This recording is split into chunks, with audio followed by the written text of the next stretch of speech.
ನೂತನ ಸಿಎಂ ಘೋಷಣೆ ಆಗಬೇಕಾಗಿದೆ. ಹಾಗಾಗಿ ದೆಹಲಿಯಿಂದ ಬೆಂಗಳೂರಿನತ್ತ ಹೊರಟಿದ್ದಾರೆ ಹೈಕಮಾಂಡ್ ನಾಯಕರುಗಳು. ಪ್ರಮುಖವಾಗಿ ನೋಡಿ, ಕೆಸಿ ವೇಣುಗೋಪಾಲ್ ಸುರ್ಜೇವಾಲಾ ಬೆಂಗಳೂರಿನತ್ತ ಹೊರಟಿರುವಂತದ್ದು. ಮಧ್ಯಾಹ್ನ ಬೆಂಗಳೂರಿಗೆ ಆಗಮಿಸಲಿದ್ದಾರೆ.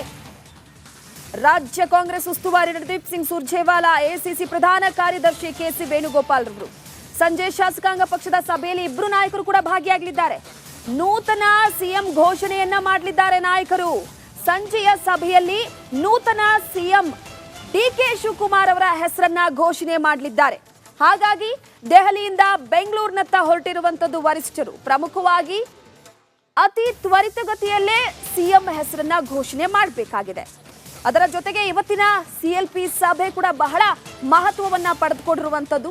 ಶಾಸಕರ ಒಲವು, ಅದರ ಜೊತೆಗೆ ಸಿಎಂ ಯಾರು ಅನ್ನುವಂತಹ ಘೋಷಣೆಯ ವಿಚಾರಕ್ಕೆ ಸಂಬಂಧಪಟ್ಟಂತೆ ದೆಹಲಿಯಿಂದ ಬೆಂಗಳೂರಿನತ್ತ ಕೆಸಿ ವೇಣುಗೋಪಾಲ್ ಅವರು ಹಾಗೆ ಸುರ್ಜೇವಾಲಾ ಅವರು ಹೊರಟಿರುವಂತದ್ದು. ಮಧ್ಯಾಹ್ನಕ್ಕೆ ಬಂದು ತಲುಪ್ತಾರೆ. ಸಂಜೆ 4 ಗಂಟೆಗೆ ಶಾಸಕಾಂಗ ಸಭೆ ಇದೆ. ಈ ಸಭೆಯಲ್ಲಿ ಭಾಗಿಯಾಗಲಿದ್ದಾರೆ. ಇವತ್ತೇ ಡಿಕೆ ಶಿವಕುಮಾರ್ ಅವರ ಹೆಸರು ಅಧಿಕೃತವಾಗಿ ಘೋಷಣೆ ಆಗುವ ಎಲ್ಲ ಲಕ್ಷಣಗಳು ಇವೆ. ಯಾಕಂದ್ರೆ ವರಿಷ್ಠರು ರಾಜ್ಯಕ್ಕೆ ಆಗಮಿಸ್ತಾ ಇರುವಂತಹ ಹಿನ್ನೆಲೆಯಲ್ಲಿ ಸಿಎಲ್ಪಿ ಸಭೆಯ ನಂತರವಾಗಿ ಒಂದು ಮಹತ್ವದ ಸುದ್ದಿಗೋಷ್ಠಿಯನ್ನು ಕೂಡ ನಡೆಸಲಾಗುತ್ತೆ.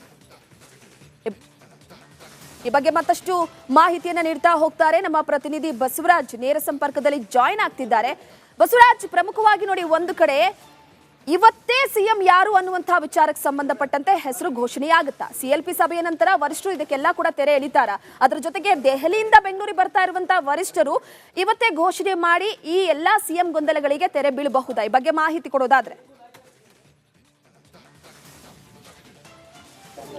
ಖಂಡಿತ ರೂಪಾ, ಇವತ್ತು ಸಿಎಲ್ಪಿ ಸಭೆಯಲ್ಲಿ ಎಲ್ಲ ಅಂತ್ಯಕಂತ್ಯಗಳಿಗೆ ತೆರೆ ಎಳೆಯುವಂಥ ಸಂದರ್ಭ ಒದಗಿ ಬರುತ್ತೆ. ಯಾಕಂದರೆ ಸಿಎಲ್ಪಿ ನಾಯಕ ಯಾರಾಗ್ತಾರೆ ಅನ್ನುವಂಥದ್ದನ್ನು ಅಧಿಕೃತವಾಗಿ ಘೋಷಣೆ ಮಾಡಿದ್ನಕ ಅವರೇ ಸಿಎಂ ಅಭ್ಯರ್ಥಿ ಅನ್ನುವಂಥದ್ದು ಭಾಳ ಸ್ಪಷ್ಟವಾಗುತ್ತೆ. ಈಗಾಗಲೇ ಎಲ್ಲರಿಗೂ ಚರ್ಚೆಯಲ್ಲಿರ್ತಕ್ಕಂಥದ್ದು ಡಿ ಕೆ ಶಿವಕುಮಾರ್ ಅವರು ಅಂತಿಮ ಆಗ್ತಾರೆ ಅನ್ನೋಂಥದ್ದು. ಆದರೆ ಅಧಿಕೃತವಾಗಿ ಆಗಬೇಕಾಗಿರ್ತಕ್ಕಂಥದ್ದು ಸಿಎಲ್ಪಿ ಸಭೆಯಲ್ಲಿ. ಆ ಸಿಎಲ್ಪಿ ಸಭೆ ಸಂಜೆ 4 ಗಂಟೆಗೆ ನಿಗದಿಯಾಗಿದೆ. ದೆಹಲಿಯಿಂದ ಹೈಕಮಾಂಡ್ ನಾಯಕರಾಗಿರ್ತಕ್ಕಂಥ ವೇಣುಗೋಪಾಲ್ ಮತ್ತು ಸುರ್ಜೇವಾಲಾ ಅವರು ಕೂಡ ಆಗಮಿಸ್ತಾ ಇದ್ದಾರೆ. ಮಧ್ಯಾಹ್ನದ ವೇಳೆಗೆ ಅವರು ಆಗಮಿಸಿ ಒಂದಷ್ಟು ಮಾಹಿತಿಯನ್ನು ತೆಗೆದುಕೊಳ್ತಾರೆ. ಆನಂತರ ಸಂಜೆ ಸಭೆಗೆ ಹಾಜರಾಗ್ತಾರೆ. ಸಭೆಯಲ್ಲಿ ಯಾವ ರೀತಿಯಾದಂಥ ದೃಷ್ಟಿಕೋನದಿಂದ ಕಾಂಗ್ರೆಸ್ ಹೈಕಮಾಂಡ್ ನಿರ್ಧಾರಗಳನ್ನು ತೆಗೆದುಕೊಂಡಿದೆ, ಯಾವೆಲ್ಲ ನಿರ್ದೇಶನಗಳನ್ನು ಕಾಂಗ್ರೆಸ್ ಹೈಕಮಾಂಡ್ ಈ ಒಂದು ರಾಜ್ಯಕ್ಕೆ ಕೊಟ್ಟಿದೆ ಅನ್ನುವಂಥ ಒಂದಷ್ಟು ಮಾಹಿತಿಯನ್ನು ನೀಡುವಂಥ ಕೆಲಸವನ್ನು ಮಾಡ್ತಾರೆ. ಈ ಸಂದರ್ಭದಲ್ಲಿ ಸಿದ್ದರಾಮಯ್ಯ ಅವರು ಕೂಡ ಉಪಸ್ಥಿತಿ ಇರ್ತಾರೆ. ಸಿದ್ದರಾಮಯ್ಯ ಅವರು ಈಗಿರ್ತಕ್ಕಂಥ ಹಾಲಿ ಸಿಎಲ್ಪಿ ನಾಯಕರು, ಅವ್ರ ಕಡೆಯಿಂದನೂ ಒಂದಷ್ಟು ಅಂತಿಮವಾದಂಥ ಭಾಷಣವನ್ನು ಶಾಸಕರನ್ನು ಉದ್ದೇಶಿಸಿ ಮಾಡಿಸುವಂಥ ಸಾಧ್ಯತೆಗಳಿದ್ದಾವೆ. ಯಾಕಂದರೆ ಶಾಸಕರು ಕೂಡ ಧೃತಿಗೆಡಬಾರದು ಮತ್ತು ಮುಂದೆ ನಾವು ಒಗ್ಗಟ್ಟಾಗಿ ಕೆಲಸವನ್ನು ಮಾಡಬೇಕು ಅನ್ನುವಂಥ ನಿಟ್ಟಿನಲ್ಲಿ ಒಂದಷ್ಟು ಸಂದೇಶವನ್ನು ಸಿದ್ದರಾಮಯ್ಯ ಅವರ ಮುಖಾಂತರ ಶಾಸಕರಿಗೆ ಕೊಡಿಸ್ತಕ್ಕಂಥದ್ದು ಮತ್ತು ಹೈಕಮಾಂಡ್ ತೆಗೆದುಕೊಂಡಿರ್ತಕ್ಕಂಥ ನಿರ್ಧಾರಕ್ಕೆ ಎಲ್ಲರೂ ತಲೆಬಾಗಬೇಕಾಗುತ್ತೆ ಮತ್ತು ಗೌರವ ಕೊಡಬೇಕಾಗುತ್ತೆ. ಮುಂದಿನ ಹಂತದಲ್ಲಿ ಪಕ್ಷವನ್ನು ಸಂಘಟನೆ ಮಾಡುವತ್ತ ಮತ್ತು ಸರ್ಕಾರವನ್ನು ಸುಗಮವಾಗಿ ನಡೆಸಿಕೊಂಡು ಹೋಗುವತ್ತ ಮತ್ತು ಉತ್ತಮ ಆಡಳಿತವನ್ನು ಕೊಡುವತ್ತ ಚಿತ್ತ ಹರಿಸಬೇಕಾಗುತ್ತೆ ಅನ್ನುವಂಥ ಒಂದಷ್ಟು ಸಂದೇಶಗಳನ್ನು ಶಾಸಕರಿಗೆ ಕೊಡ್ತಾರೆ. ಹೀಗಾಗಿ ಸಿಎಲ್ಪಿ ನಾಯಕರು ಇವತ್ತು ಆಯ್ಕೆ ಆದ ಬಳಿಕ ಒಂದು ದಿನಾಂಕ ಕೂಡ ನಿಗದಿ ಆಗುತ್ತೆ. ಯಾವಾಗ ಏನು ಪ್ರಮಾಣ ವಚನ ಸ್ವೀಕಾರ ಆಗುತ್ತೆ ಅನ್ನುವಂಥದ್ದು. ಈಗಾಗಲೇ ರಾಜ್ಯಪಾಲರ ಭೇಟಿಗೆ ಡಿ ಕೆ ಶಿವಕುಮಾರ್ ಅವರು ಆಗಮಿಸಿರೋದ್ರಿಂದ ಸಹಜವಾಗಿ ಒಂದು ದಿನಾಂಕ ನಿಗದಿ ಆಗುತ್ತೆ. 1, 3, 5 ಈ 3 ದಿನಾಂಕಗಳಲ್ಲಿ ಯಾವುದಾದ್ರೂ ಒಂದು ಅಂತಿಮ ಆಗುವಂಥ ಸಾಧ್ಯತೆ ಇದೆ. ಆ ರಾಜ್ಯಪಾಲರ ಸಮಯವನ್ನು ಕೇಳ್ತಾ ಇದ್ದಾರೆ. ಯಾವ ಸಂದರ್ಭದಲ್ಲಿ ನೀವು ಲಭ್ಯತೆ ಇರ್ತೀರಿ ಮತ್ತು ಯಾವ ಸಮಯಕ್ಕೆ ನಾವು ನೂತನ ಸಿಎಂ ಘೋಷಣೆ ಆಗಬೇಕಾಗಿದೆ. ಹಾಗಾಗಿ ದೆಹಲಿಯಿಂದ ಬೆಂಗಳೂರಿನತ್ತ ಹೊರಟಿದ್ದಾರೆ ಹೈಕಮಾಂಡ್ ನಾಯಕರುಗಳು. ಪ್ರಮುಖವಾಗಿ ನೋಡಿ, ಕೆಸಿ ವೇಣುಗೋಪಾಲ್ ಸುರ್ಜೇವಾಲಾ ಬೆಂಗಳೂರಿನತ್ತ ಹೊರಟಿರುವಂತದ್ದು. ಮಧ್ಯಾಹ್ನ ಬೆಂಗಳೂರಿಗೆ ಆಗಮಿಸಲಿದ್ದಾರೆ. ರಾಜ್ಯ ಕಾಂಗ್ರೆಸ್ ಉಸ್ತುವಾರಿ ರಣದೀಪ್ ಸಿಂಗ್ ಸುರ್ಜೇವಾಲಾ, ಎಸಿಸಿ ಪ್ರಧಾನ ಕಾರ್ಯದರ್ಶಿ ಕೆಸಿ ವೇಣುಗೋಪಾಲ್ ರವರು, ಸಂಜೆ ಶಾಸಕಾಂಗ ಪಕ್ಷದ ಸಭೆಯಲ್ಲಿ ಇಬ್ಬರು ನಾಯಕರು ಕೂಡ ಭಾಗಿಯಾಗಲಿದ್ದಾರೆ. ನೂತನ ಸಿಎಂ ಘೋಷಣೆಯನ್ನ ಮಾಡಲಿದ್ದಾರೆ ನಾಯಕರು. ಸಂಜೆಯ ಸಭೆಯಲ್ಲಿ ನೂತನ ಸಿಎಂ ಡಿಕೆ ಶಿವಕುಮಾರ್ ಅವರ ಹೆಸರನ್ನ ಘೋಷಣೆ ಮಾಡಲಿದ್ದಾರೆ. ಹಾಗಾಗಿ ದೆಹಲಿಯಿಂದ ಬೆಂಗಳೂರಿನತ್ತ ಹೊರಟಿರುವಂತದ್ದು ವರಿಷ್ಠರು. ಪ್ರಮುಖವಾಗಿ ಅತಿ ತ್ವರಿತಗತಿಯಲ್ಲೇ ಸಿಎಂ ಹೆಸರನ್ನ ಘೋಷಣೆ ಮಾಡಬೇಕಾಗಿದೆ. ಅದರ ಜೊತೆಗೆ ಇವತ್ತಿನ ಸಿಎಲ್ಪಿ ಸಭೆ ಕೂಡ ಬಹಳ ಮಹತ್ವವನ್ನ ಪಡೆದುಕೊಂಡಿರುವಂತದ್ದು. ಶಾಸಕರ ಒಲವು, ಅದರ ಜೊತೆಗೆ ಸಿಎಂ ಯಾರು ಅನ್ನುವಂತಹ ಘೋಷಣೆಯ ವಿಚಾರಕ್ಕೆ ಸಂಬಂಧಪಟ್ಟಂತೆ ದೆಹಲಿಯಿಂದ ಬೆಂಗಳೂರಿನತ್ತ ಕೆಸಿ ವೇಣುಗೋಪಾಲ್ ಅವರು ಹಾಗೆ ಸುರ್ಜೇವಾಲಾ ಅವರು ಹೊರಟಿರುವಂತದ್ದು. ಮಧ್ಯಾಹ್ನಕ್ಕೆ ಬಂದು ತಲುಪ್ತಾರೆ. ಸಂಜೆ 4 ಗಂಟೆಗೆ ಶಾಸಕಾಂಗ ಸಭೆ ಇದೆ. ಈ ಸಭೆಯಲ್ಲಿ ಭಾಗಿಯಾಗಲಿದ್ದಾರೆ. ಇವತ್ತೇ ಡಿಕೆ ಶಿವಕುಮಾರ್ ಅವರ ಹೆಸರು ಅಧಿಕೃತವಾಗಿ ಘೋಷಣೆ ಆಗುವ ಎಲ್ಲ ಲಕ್ಷಣಗಳು ಇವೆ. ಯಾಕಂದ್ರೆ ವರಿಷ್ಠರು ರಾಜ್ಯಕ್ಕೆ ಆಗಮಿಸ್ತಾ ಇರುವಂತಹ ಹಿನ್ನೆಲೆಯಲ್ಲಿ ಸಿಎಲ್ಪಿ ಸಭೆಯ ನಂತರವಾಗಿ ಒಂದು ಮಹತ್ವದ ಸುದ್ದಿಗೋಷ್ಠಿಯನ್ನು ಕೂಡ ನಡೆಸಲಾಗುತ್ತೆ. ಈ ಬಗ್ಗೆ ಮತ್ತಷ್ಟು ಮಾಹಿತಿಯನ್ನ ನೀಡ್ತಾ ಹೋಗ್ತಾರೆ ನಮ್ಮ ಪ್ರತಿನಿಧಿ ಬಸವರಾಜ್. ನೇರ ಸಂಪರ್ಕದಲ್ಲಿ ಜಾಯಿನ್ ಆಗ್ತಿದ್ದಾರೆ. ಬಸವರಾಜ್, ಪ್ರಮುಖವಾಗಿ ನೋಡಿ, ಒಂದು ಕಡೆ ಇವತ್ತೇ ಸಿಎಂ ಯಾರು ಅನ್ನುವಂತಹ ವಿಚಾರಕ್ಕೆ ಸಂಬಂಧಪಟ್ಟಂತೆ ಹೆಸರು ಘೋಷಣೆಯಾಗುತ್ತಾ? ಸಿಎಲ್ಪಿ ಸಭೆಯ ನಂತರ ವರಿಷ್ಠರು ಇದಕ್ಕೆಲ್ಲ ಕೂಡ ತೆರೆ ಎಳಿತಾರ? ಅದರ ಜೊತೆಗೆ ದೆಹಲಿಯಿಂದ ಬೆಂಗಳೂರಿಗೆ ಬರ್ತಾ ಇರುವಂತಹ ವರಿಷ್ಠರು ಇವತ್ತೇ ಘೋಷಣೆ ಮಾಡಿ ಈ ಎಲ್ಲಾ ಸಿಎಂ ಗೊಂದಲಗಳಿಗೆ ತೆರೆ ಬೀಳಬಹುದಾ? ಈ ಬಗ್ಗೆ ಮಾಹಿತಿ ಕೊಡೋದಾದ್ರೆ.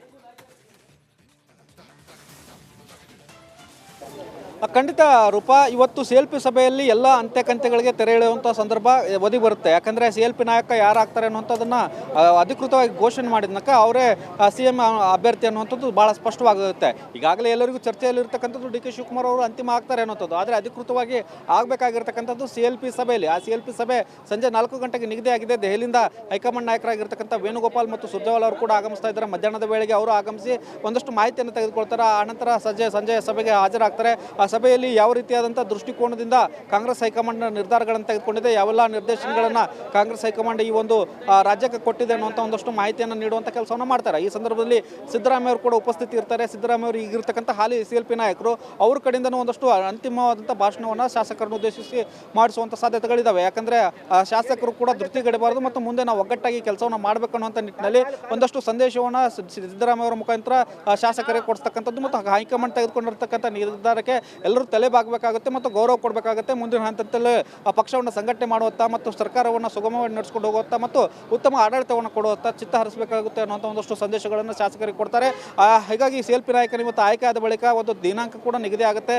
ಯಾವಾಗ ಏನು ಪ್ರಮಾಣ ವಚನ ಸ್ವೀಕಾರ ಆಗುತ್ತೆ ಅನ್ನುವಂಥದ್ದು. ಈಗಾಗಲೇ ರಾಜ್ಯಪಾಲರ ಭೇಟಿಗೆ DK ಶಿವಕುಮಾರ್ ಅವರು ಆಗಮಿಸಿರೋದ್ರಿಂದ ಸಹಜವಾಗಿ ಒಂದು ದಿನಾಂಕ ನಿಗದಿ ಆಗುತ್ತೆ.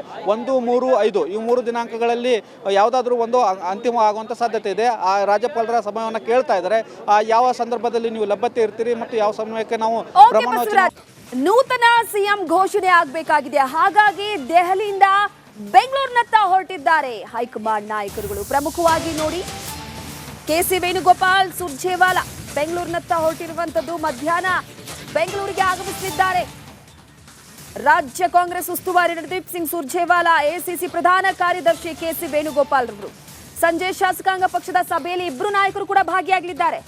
ನೂತನ ಸಿಎಂ ಘೋಷಣೆಯನ್ನ ಮಾಡಲಿದ್ದಾರೆ ನಾಯಕರು.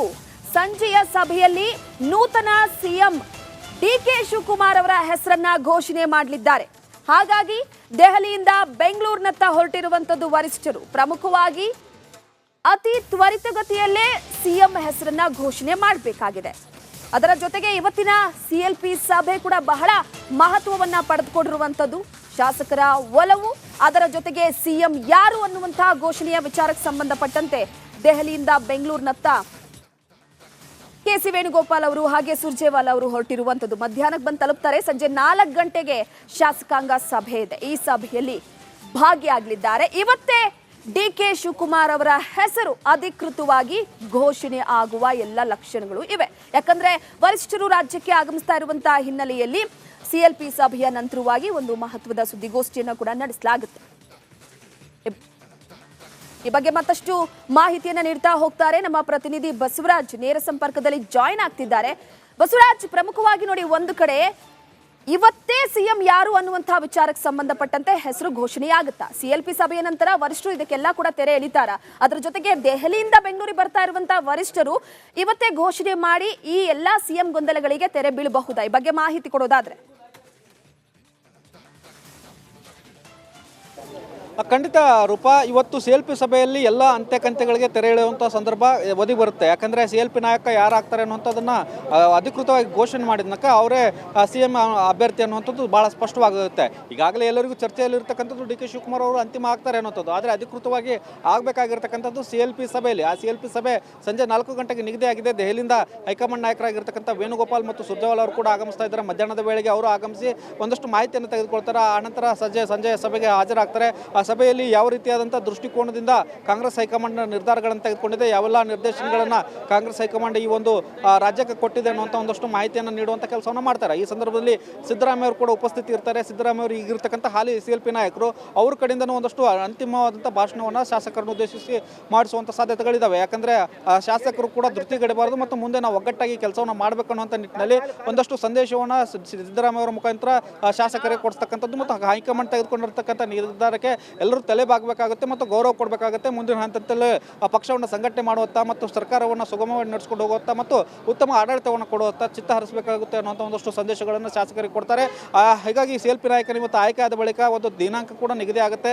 ಯಾವಾಗ ಏನು ಪ್ರಮಾಣ ವಚನ ಸ್ವೀಕಾರ ಆಗುತ್ತೆ ಅನ್ನುವಂಥದ್ದು ಈಗಾಗಲೇ ರಾಜ್ಯಪಾಲರ ಭೇಟಿಗೆ DK ಶಿವಕುಮಾರ್ ಅವರು ಆಗಮಿಸಿರೋದ್ರಿಂದ ಸಹಜವಾಗಿ ಒಂದು ದಿನಾಂಕ ನಿಗದಿ ಆಗುತ್ತೆ. 1, 3, 5 ಈ 3 ದಿನಾಂಕಗಳಲ್ಲಿ ಯಾವುದಾದ್ರೂ ಒಂದು ಅಂತಿಮ ಆಗುವಂಥ ಸಾಧ್ಯತೆ ಇದೆ. ಆ ರಾಜ್ಯಪಾಲರ ಸಮಯವನ್ನು ಕೇಳ್ತಾ ಇದ್ದಾರೆ. ಯಾವ ಸಂದರ್ಭದಲ್ಲಿ ನೀವು ಲಭ್ಯತೆ ಇರ್ತೀರಿ ಮತ್ತು ಯಾವ ಸಮಯಕ್ಕೆ ನಾವು ಪ್ರಮಾಣ ವಚನ